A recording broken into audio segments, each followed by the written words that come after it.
नमस्कार मित्रांनो, मी सामाजिक कार्यकर्ता तात्याराव भुजंग. तर आज आम्ही चिंचोली लिंबाजी येथील आमचे मित्र मंगेश भाऊ परदेशी यांच्या कारखान्यामध्ये या ठिकाणी आलो असता.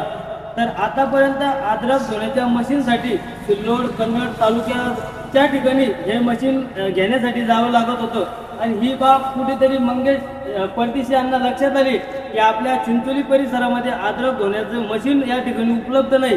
तर ही बाब लक्षात घेऊन त्यांनी आपल्या चिंचोली परिसरामध्ये अद्रक धुण्याचं मशीनचा कारखाना या ठिकाणी टाकलेला आहे. आणि एकदम चांगल्या प्रकारचं मशीन ते या ठिकाणी बनवून देतात, तेही स्वस्त दरात. तर कोणालाही आपल्या चिंचोली परिसरात असो किंवा कन्नड तालुक्यातील सिल्लोड तालुक्यातील कोणत्याही अद्रक व्यापाऱ्याला अद्रक धुण्याचं जर मशीन घ्यायचं असेल तर चिंचोली लिंबाजी येथील वर्कशॉप या दुकानाला अवश्य भेट द्यावा. तर या दुकानाचं ठिकाण आहे आपलं जे नवीन बस स्टँड आहे, या नवीन बस स्टँडच्या समोर हे वर्कशॉप या ठिकाणी वर्कशॉप आहे.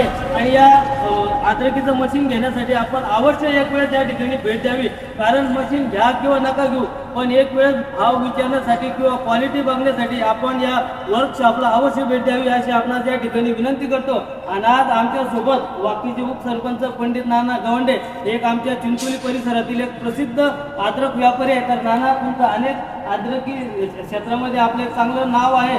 तर कोणालाही अद्रक धुण्याचं जर मशीन लागत असेल तर आपण गणराया वर्कशॉप या दुकानाला भेट देण्यासाठी आपण अवश्य सांगावे. कारण हा मंगेश परदेशी चांगला कलाकार आहे आणि चांगलं मशीन ते या ठिकाणी बनवून देतात. तर दोन शब्द तुम्ही त्या ठिकाणी बोलाता.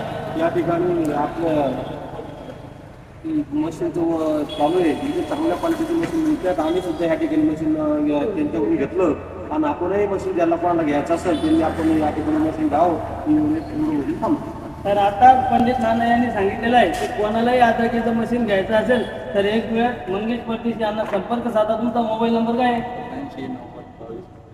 8390 22 25 34. तर या फोन नंबरवर संपर्क साधा किंवा त्यांच्याकडे कॉन्टॅक्ट करा. काही अडचण असताना आपली विचारपूस करा. त्यावेळेसच या गणराया वर्कशॉपला आपण भेट द्यावी अशी आपणास या ठिकाणी विनंती करण्यात येते. धन्यवाद.